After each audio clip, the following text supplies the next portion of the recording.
There is a grain mill in Brewersville, Indiana, that no longer exists.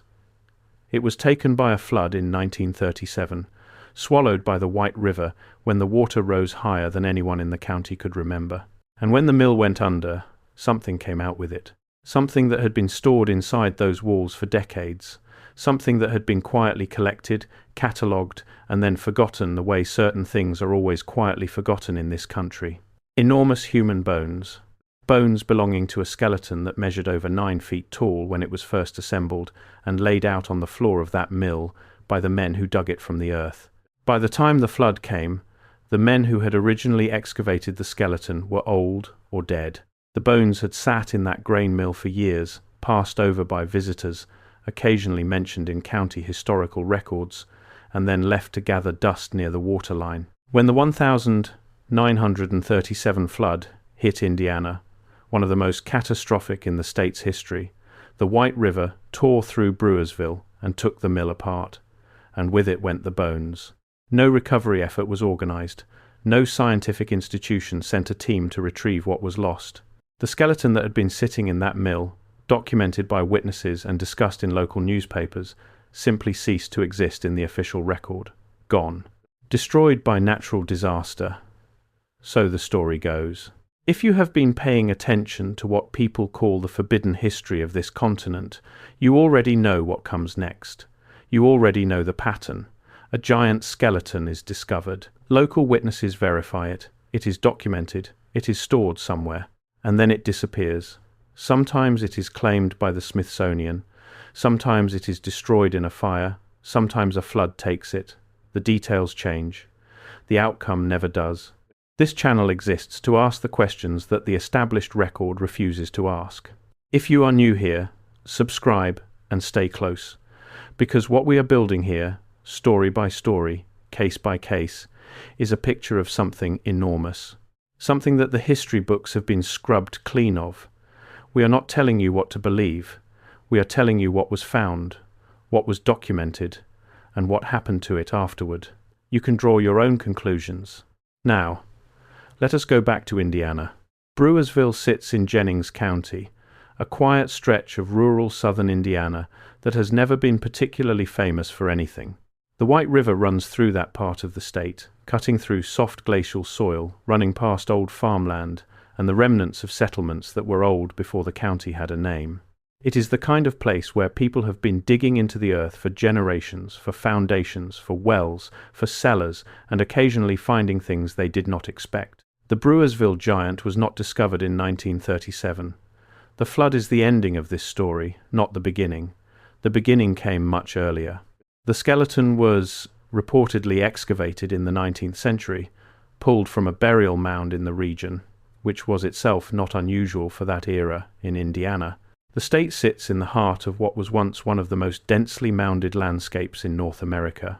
Thousands of earthen mounds were built across the Ohio River Valley and surrounding territories by cultures that mainstream archaeology has boxed into a category called the mound builders, a label that functions more as a container than an explanation.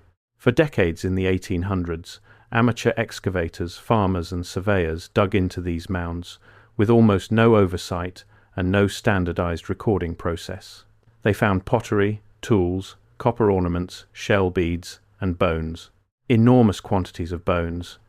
And among those bones, according to a persistent body of documentation stretching across dozens of states, they found skeletons that were not the size of ordinary human beings.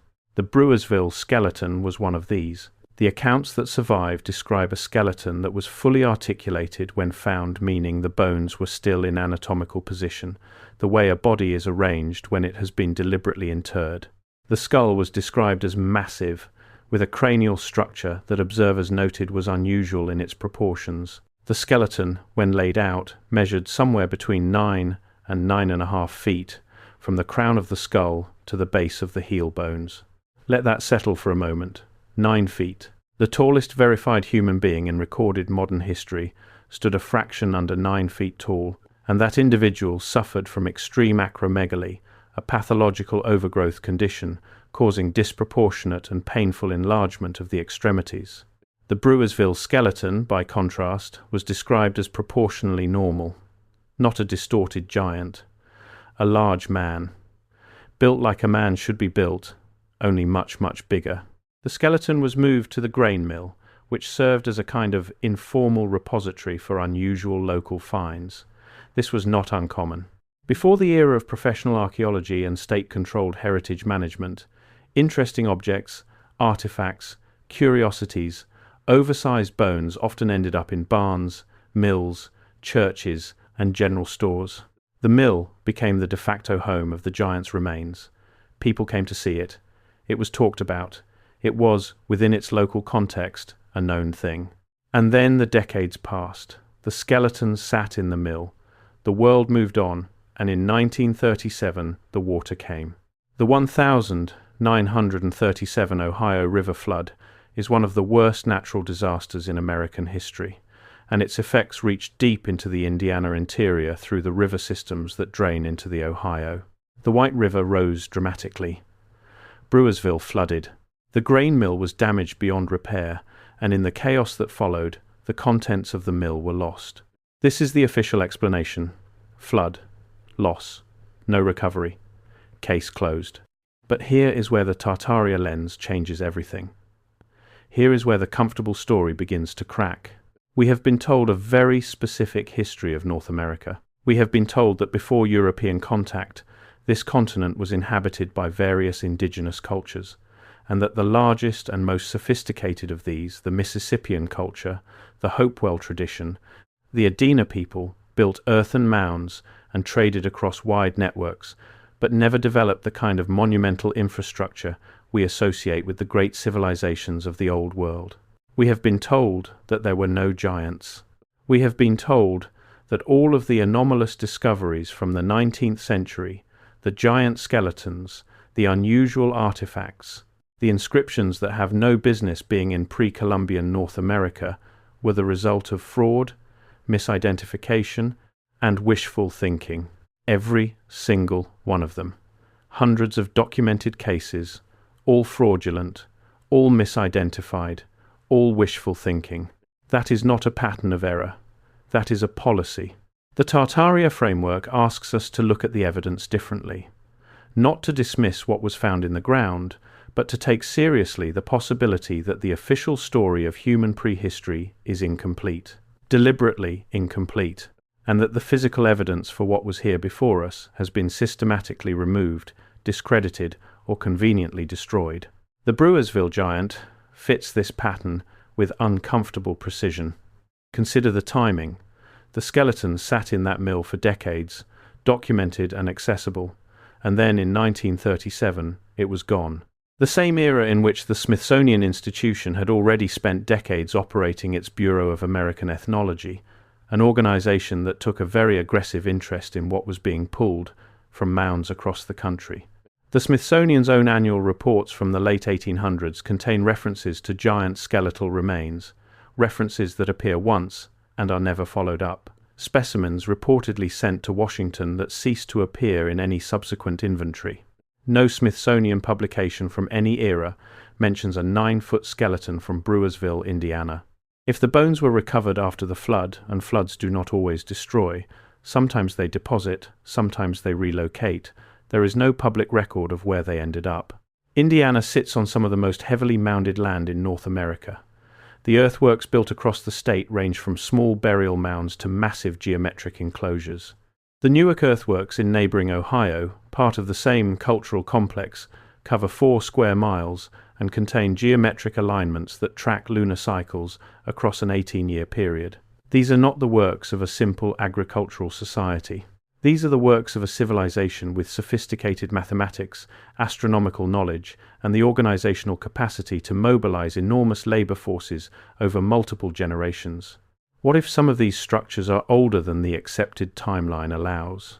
What if the mound-building tradition in North America has roots that stretch back into a period for which we have no cultural name, because the civilization that built those earliest structures was so thoroughly erased that we do not even know what to call it?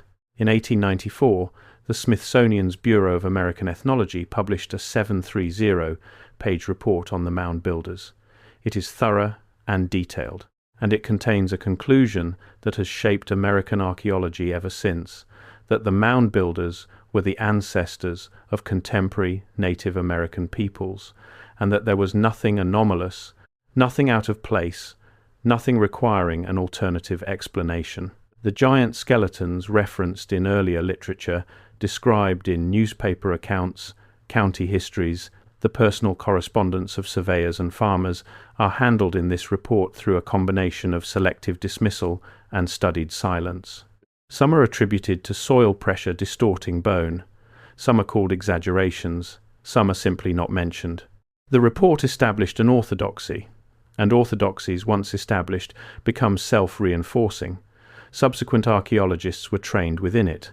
Grant money flowed toward projects that confirmed it. Careers were made by defending it. Contradictory evidence was always the thing that needed explaining away, rather than the orthodoxy itself. This is not a conspiracy in the dramatic, shadowy sense of the word. It does not require a room full of men in suits deciding what the public is allowed to know. It requires only the ordinary mechanics of institutional inertia, professional incentive, and the deeply human tendency to discard information that does not fit the story we have already decided is true. But the bones keep coming out of the ground. Not just in Indiana, not just in the Ohio Valley, across the continent, across the world. Enormous skeletal remains, out-of-place artifacts, structures that should not exist given the civilizations we have named and dated and catalogued. The hypothesis that explains all of this is not a comfortable one. It requires accepting that we do not know what happened on this planet before the historical period we have documented. That something, some civilization, some people, some way of organizing human life existed before the cultures we have named, and that it was large enough and sophisticated enough to leave physical traces that we are still finding in the ground, and that those traces have been systematically minimized or removed from public access. The Brewersville Giant was one of those traces. It sat in a grain mill in southern Indiana for decades, accessible, documented, real. And then the water came, and it was gone. Or it was gone from Brewersville. Because floods move things. Floods deposit as much as they destroy. The 1937 flood moved enormous volumes of material across southern Indiana, relocating soil and debris and objects across distances that make retrieval from any single point effectively impossible. If the bones from the mill were carried by the White River rather than destroyed, they could have come to rest anywhere along the river's course. They could be in the sediment of the riverbed. They could have been found by someone who did not know what they had. They could have been quietly collected by someone who knew exactly what they had. We do not know. That is the honest answer. We do not know what happened to the bones after 1937, and the absence of any official investigation into their fate tells us something important about how seriously the relevant institutions take anomalous discoveries of this kind. What we know is what the record shows before the flood. A large skeletal remain, excavated from mounded earth in Jennings County, Indiana. A skeleton measured at over 9 feet in length, proportionally normal in its construction, stored in a local grain mill, witnessed by local residents, documented in the county record, lost in the 1937 flood of the White River. What we suspect, what the pattern of evidence across dozens of similar cases suggests, is that the loss was not entirely unwelcome by the institutions that would have had to account for what those bones meant. A 9-foot skeleton does not fit the story of North American prehistory as it has been written and taught and defended for the past 150 years. It does not fit the biological profile of the cultures identified as the mound builders. It is, in the most precise sense of the term, anomalous. And anomalies, in a scientific establishment that has committed itself to a particular version of the past, are problems to be solved rather than discoveries to be celebrated. The solution, in case after case, has been the same. The bones are not available for study. They are lost, or destroyed, or held in collections that are not accessible to independent researchers, or explained away as misidentifications. The pattern is so consistent across so many separate incidents in so many separate locations that explaining it as coincidence requires more credulity than the alternative. The alternative is that we are living in the aftermath of a civilization reset. That the world we inherited, the history we were taught, the timelines we accept, the consensus about what human beings have been and done on this planet, was constructed on top of something older, something larger, something that left bones in the earth and mounds on the landscape and structures that should not exist within the framework we have been given. Indiana was part of that older world. The White River Valley, the earthworks of Jennings County, the grain mill at Brewersville, all of it sits on ground that has a history our textbooks do not record and cannot explain. The men who built mounds across that landscape were not primitive. The individuals whose bones were pulled from that earth were not ordinary. And the flood that took the last physical evidence of at least one of them did not erase the question. The question is still in the ground. It is still in the river. It is still in the records that have survived, however partially, the long project of making certain things disappear. Something lived in Indiana before the history we know. Something large enough that its bones, laid out on the floor of a grain mill, made grown men pause. Something old enough that the earth had held it for centuries before anyone thought to dig. The flood came, the mill went under, the bones went with the water. But the earth remembers everything it has held. And eventually, always, it gives it back.